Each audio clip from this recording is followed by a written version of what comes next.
प्रिय विद्यार्थी नमस्कार। आज हम कक्षा 10 में कृतिका में पाठ 2 जॉर्ज पंचम की नाक पढ़ने जा रहे हैं, जो कि कमलेश्वर द्वारा रचित है। आइए हम शुरू करते हैं इसको। जॉर्ज पंचम की नाक आप देखते हैं कि एक व्यंग्यात्मक निबंध है। इसमें सरकारी तंत्र की मजाक उड़ाई गई है। हम जिस इंग्लैंड के गुलाम रहे हैं, उसकी रानी के सम्मान के लिए भारत की सरकार कैसे कैसे पापड़ बेलती है, कैसे कैसे अपमानपूर्ण हरकतें करती हैं, ये दिखाना इस निबंध का मेन उद्देश्य है। निबंध को हम पढ़ने जा रहे हैं। ये निबंध कमलेश्वर द्वारा रचित है। यह बात उस समय की है जब इंग्लैंड की रानी एलिजाबेथ द्वितीय में अपने पति के यानी कि पति के साथ हिंदुस्तान पधारने वाली थी। अखबारों में उनकी चर्चा हो रही थी। रोज लंदन के अखबारों से खबरें भी आ रही थी कि शाही दौरे के लिए कैसी कैसी तैयारियां हो रही है। यानी कि इंग्लैंड में वहां अलग तैयारियां चल रही थी कि भारत, पाकिस्तान और नेपाल के दौरे पर रानी जाने वाली हैं, और साथ में भारत में भी जो है इसके लिए बहुत तैयारियां चालू थी। वहां रानी एलिजाबेथ का दर्जी बहुत परेशान था कि हिंदुस्तान, पाकिस्तान और नेपाल के दौरे पर रानी कब और क्या पहनेंगी। उनका सेक्रेटरी और शायद जासूस भी उनके पहले ही इस महाद्वीप का तूफानी दौरा करने वाला था।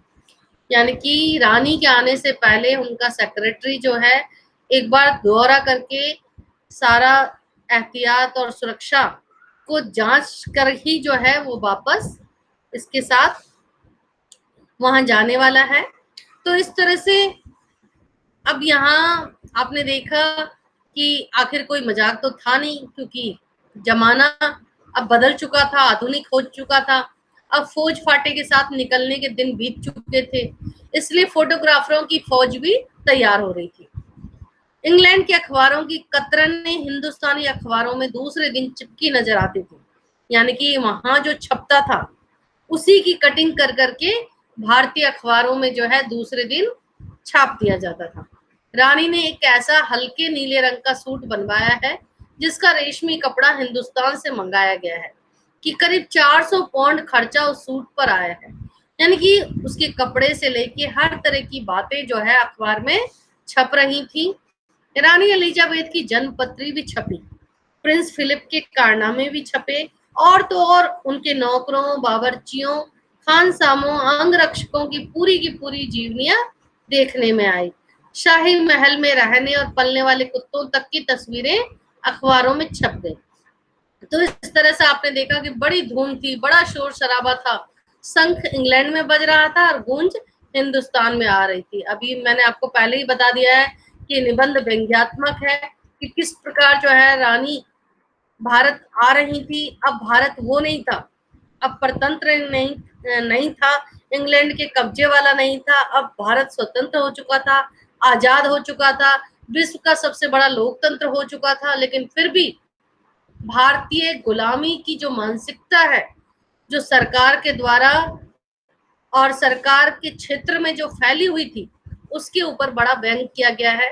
इन खबरों से हिंदुस्तान में सनसनी फैली हुई थी कि राजधानी में तहलका मचा हुआ था दिल्ली में, कि जो रानी 5,000 रुपए का रेशमी सूट पहनकर पालम के हवाई अड्डे पर उतरेगी, उसके लिए तो कुछ होना ही चाहिए।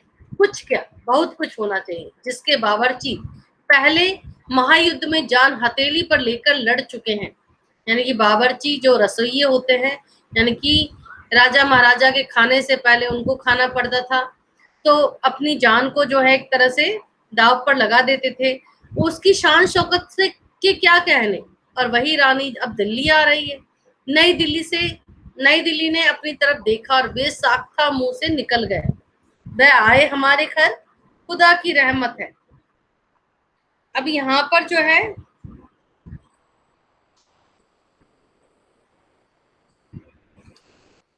इस प्रकार से आपने देखा कि मतलब दिल्ली में काया पलट होने लगा कि भाई रानी यहाँ आएगी, दिल्ली उतरेगी, दिल्ली में पालम हवाई अड्डे से जाएगी, तो जब रानी के इतने शान शौकत हैं तो वो स्वाभाविक रूप से दिल्ली की तरफ भी देखेगी, और इसलिए दिल्ली की काया पलट होना शुरू हो गया।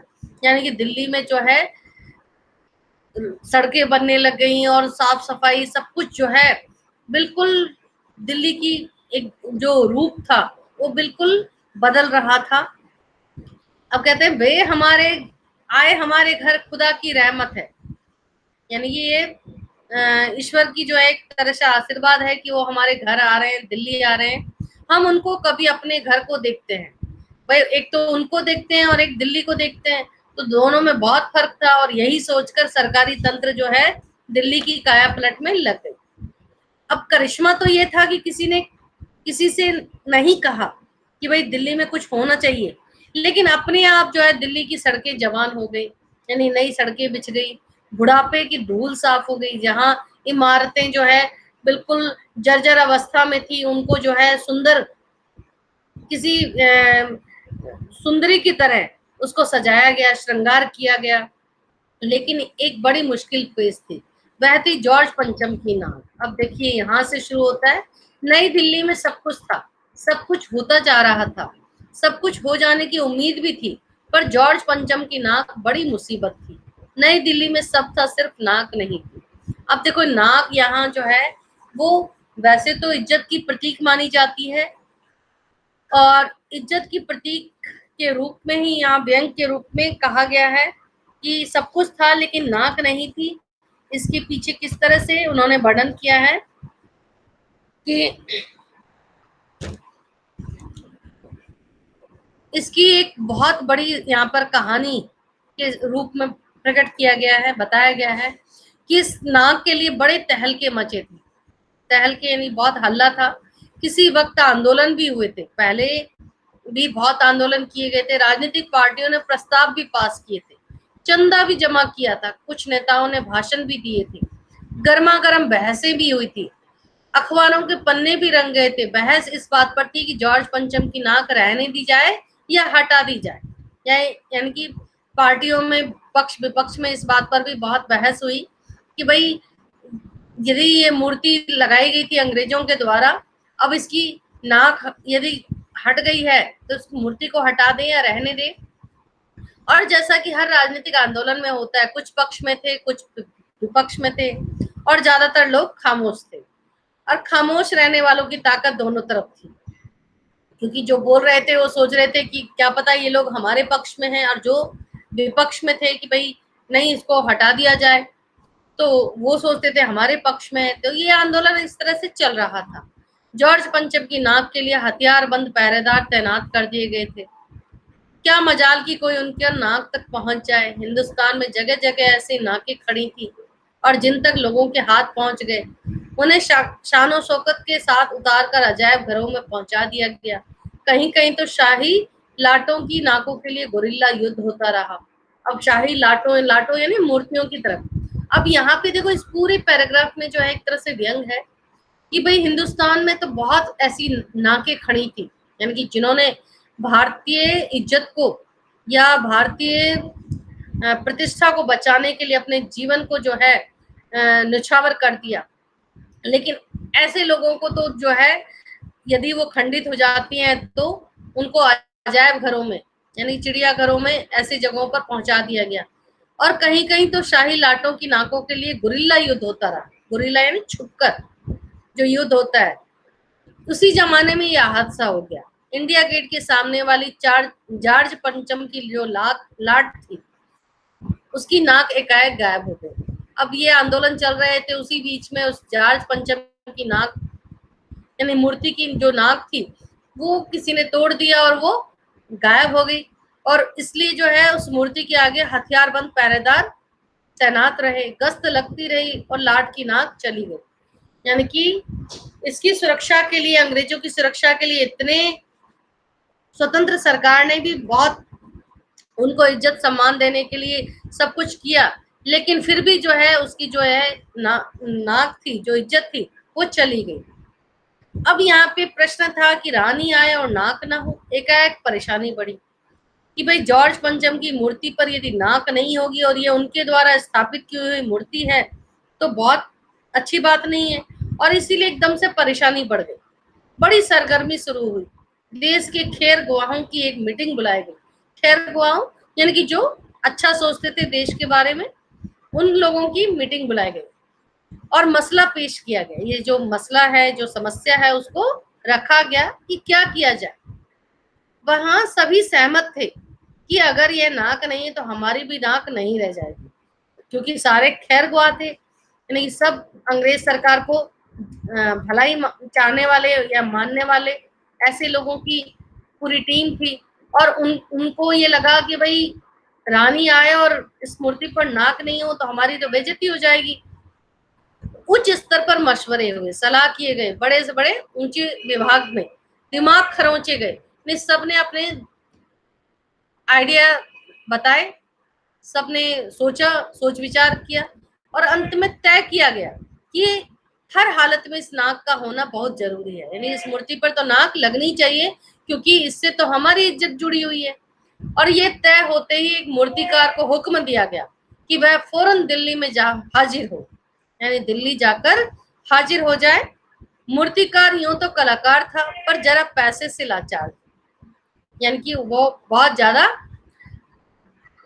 अमीर नहीं था। आते ही उसने हुक्कामों के चेहरे देखे, अजीब परेशानी थी उन चेहरों पर, कुछ लटके हुए, कुछ उदास और कुछ बदहवास। उनकी हालत देखकर लाचार कलाकार की आंखों में आंसू आ गए और तभी एक आवाज सुनाई दी, मूर्तिकार जॉर्ज पंचम की नाक लगानी है। अब देखो, जिस सभा में उसको बुलाया गया था मूर्तिकार को, उसने जब सबके चेहरे देखे तो उनके चेहरों को देखकर जो है वो भी बहुत उदास हो गया, उसकी आंखों में भी आंसू आ गए। और तब तक वो कुछ समझ पाता, एक आवाज उसके कान में सुनाई दी कि इस जॉर्ज पंचम की नाक लगानी है। मूर्तिकार ने सुना और जवाब दिया, नाक लग जाएगी, पर मुझे यह मालूम होना चाहिए कि लाट कब वहां भी कहाया गया था, यानी ये सारी पता होनी चाहिए, तभी मैं इसके बारे में और अच्छे से बता सका। सब हुक्कामों ने एक दूसरे की तरफ ताका, यानी देखा। एक की नजर ने दूसरे से कहा कि ये बताने की जिम्मेदारी तो तुम्हारी है, यानी कि हर कोई, यहाँ सरकारी तंत्र की जो लापरवाही, यानी कि भारत के आजाद हो जाने पर भी जो भ्रष्टाचार और सरकारी तंत्र की जो काम चोरी है, उसको यहाँ पर बहुत अच्छे से व्यंग के रूप में कमलेश्वर बता रहे हैं कि किस प्रकार से जैसे ही यहाँ जिम्मेदारी की बात आई, सारे जितने भी अधिकारी थे एक दूसरे की तरफ देखने लगे और सब दूसरों को कह रहे थे कि ये जिम्मेदारी तो तुम्हारी है। अब खैर मसला हल हुआ, जो समस्या थी वो सुलझ गया। कैसे सुलझा? एक क्लर्क का को फोन किया गया और इस बात की पूरी छानबीन करने का काम सौंप दिया गया। यानी कि सारे अधिकारियों ने एक क्लर्क को फोन किया और उस बाबू को कहा कि तुम्हारी जिम्मेदारी है कि तुम सारी चीजें खोजबीन करके और बताओ। पुरातत्व विभाग की फाइलों के पेट चीरे गए, यानी कि सारी फाइलें निकाली गई, पर कुछ भी पता नहीं चला।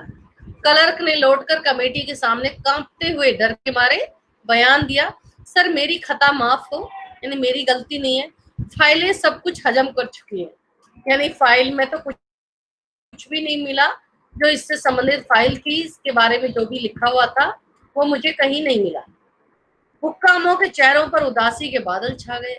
अब उनको यही नहीं पता चला कि ये कहाँ से कैसे बनी है, कहाँ के पत्थर का इस्तेमाल किया गया है। अब इसके लिए खास कमेटी बनाई गई, एक समिति, ऑर्गेनाइजेशन, और उसको ये काम दे दिया गया, जिम्मेदारी दी गई कि जैसे भी हो ये काम तो होना है और इस नाक का दारोमदार आप पर है। यानी पूरी समिति के लोगों पर ये जिम्मेदारी सौंप दी गई कि ये जो भी है ये काम वो सारा आपके ऊपर है और इसको आपको करना पड़ेगा। इस तरह से जिम्मेदारी उन्होंने दे दी। आखिर मूर्तिकार को फिर बुलाया गया, उसने मसला हल कर दिया। अब देखो, मूर्तिकार को जैसे ही बुलाया उसने इस समस्या को फिर एक सुझाव दिया। वह बोला, पत्थर की किस्म का ठीक पता नहीं चला तो परेशान मत होइए, मैं हिंदुस्तान के हर पहाड़ पर जाऊंगा और ऐसा ही पत्थर खोज कर लाऊंगा। कमेटी के सदस्यों की जान में जान आई कि चलो भाई, इसने सारी जिम्मेदारी खुद ही ले ली। सभापति ने चलते चलते गर्व से कहा, जो उस कमेटी का अध्यक्ष था, ऐसी क्या चीज है हिंदुस्तान में जो मिलती नहीं, हर चीज इस देश के गर्भ में छिपी हुई है। जरूरत खोज करने की है। खोज करने के लिए मेहनत करनी होगी और इस मेहनत का फल हमें मिलेगा। आने वाला जमाना खुशहाल होगा। और ये छोटा सा भाषण फौरन अखबारों में ही छप गया। अब यहाँ पर मूर्तिकार हिंदुस्तान के पहाड़ी प्रदेशों और पत्थरों की खानों के दौरे पर निकल पड़ा। अब ढूंढने के लिए चल पड़ा। कुछ दिन बाद वह हताश लौटा, निराश होकर वापस आया। उसके चेहरे पर लानत बरस रही थी। अब लानत कब बरसती? जब हमसे कोई काम नहीं होता तो लज्जा आती है। उसने सिर लटकाकर खबर दी, अपना मुंह लटकाकर ये सूचना दी कि हिंदुस्तान का चप्पा चप्पा खोज डाला पर इस किस्म का पत्थर मुझे कभी नहीं मिला। ये पत्थर तो विदेशी है। अब यहाँ पर विदेशी आते ही सभापति को बहुत गुस्सा है। देश में आकर बोलते, लानत है आपकी अकल पर। विदेशियों की सारी चीजें हम अपना चुके हैं, दिल, दिमाग, तौर तरीके, रहन सहन। जब हिंदुस्तान में बाल डांस तक मिल जाता है तो पत्थर क्यों नहीं मिल सकता? यानी बच्चे भी अब तो डांस करने लग गए अंग्रेजों की तरह, तो एक पत्थर नहीं मिल सकता? विदेशी पत्थर भी जरूर होगा। अब मूर्तिकार चुप खड़ा था। अब यहाँ पर देखो, इस पैराग्राफ में भी पूरा व्यंग किया गया है कि हम तो पूर्व आजादी के बाद भी हमने तो उस विदेशी संस्कृति को छोड़ा ही नहीं। तो हम तो दिल दिमाग से, तौर तरीके से, रहन सहन से, हर तरह से विदेशी ही है। तो एक विदेशी पत्थर क्या हमारे भारत में मिल नहीं सकती? अब जब उसने इस तरह से व्यंग करते हुए कहा तो मूर्तिकार चुप खड़ा था। सहसा उसकी आंखों में चमक आ गई। अब अचानक फिर उसको कोई उपाय सूझा। उसने कहा, एक बात मैं कहना चाहूंगा, लेकिन इस शर्त पर कि ये बात अखबार वालों तक ना पहुंचे। अब उसने कहा कि मैं एक बात कहना चाहूंगा, लेकिन एक ही शर्त है कि अखबार वालों तक, मीडिया तक ये बात नहीं पहुंचनी चाहिए। सभापति की आंखों में भी चमक आएगी। चलो, अच्छी कोई ऐसी इस तरह से उपाय बताएगा। चपरासी को हुक्म दिया और कमरे में सब दरवाजे बंद कर दिए। तब मूर्तिकार ने कहा, देश में अपने नेताओं की मूर्तियां भी हैं। अगर इजाजत हो तो आप लोग ठीक समझो तो मेरा मतलब है, तो जिसकी नाक इस लाट पर ठीक बैठे उसे उतार लाया जाए। वह किसी मूर्ति पर से नाक उतार ले और इस पे लगा दे। सबने सबकी तरफ देखा। सबकी आंखों में एक क्षण की बदहवासी के बाद खुशी तैरने लगी। यानी ऐसे कैसे होगा? लेकिन फिर सोचा कि भाई क्या, और इसलिए खुशी हो चेहरे पे दिखने लगी। सभापति ने धीरे से कहा, लेकिन बड़ी होशियारी से, क्योंकि जनता जो है इसका विरोध कर सकती है। और मूर्तिकार फिर देश दौरे पर निकल पड़ा। जॉर्ज पंचम की खोई हुई नाक का माप उसके पास था। उसने मेजरमेंट रख रखा था। दिल्ली से वह बंबई पहुंचा। वहां के जितने भी महान लोग थे, नेता थे, दादा भाई नौरोजी, गोखले, तिलक, शिवाजी, कावस जी, जहांगीर, सबकी नाकें उसने टटोली, नापी और गुजरात की ओर भागा। महाराष्ट्र में नहीं मिला तो गुजरात की तरफ। गांधी, उसके बाद जो है सरदार पटेल, विठल भाई पटेल, महादेव देसाई की मूर्तियों को भी उसने परखा। फिर बंगाल की ओर चला। गुरुदेव, रविन्द्रनाथ टैगोर, बस सुभाष चंद्र बोस, राजा राम मोहन राय आदि को भी उसने देखा। नाप जो की और आया। चंद्रशेखर आजाद, बिस्मिल, मोतीलाल नेहरू, मदन मोहन मालवीय की लाटों के पास भी पहुंचा। घबराहट में मद्रास भी पहुंच गया। वहां भी सत्य मूर्ति को देखा। मैसूर, केरल आदि सभी प्रदेशों करता हुआ आखिर पंजाब पहुंचा।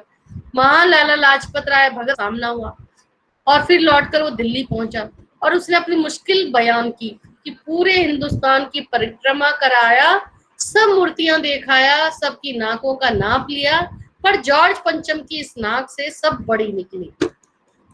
अब देखो, यहाँ सब बड़ी निकली का मतलब है कि जॉर्ज पंचम तो गुलामी का प्रतीक था, लेकिन जितने भी ये सारे लोग थे, उनके कर्म और उनकी महानता, उनकी प्रतिष्ठा तो इस जॉर्ज पंचम से कहीं आगे थी। और इसलिए जो है, इस जॉर्ज पंचम की नाक से उनकी नाक मैच नहीं हुई।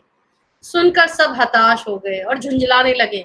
मूर्तिकार ने ढाढ़स बंधाते हुए आगे कहा, सुनो, सुना है कि बिहार सेक्रेटरिएट के सामने सन 42 में शहीद होने वाले बच्चों की मूर्तियां स्थापित है।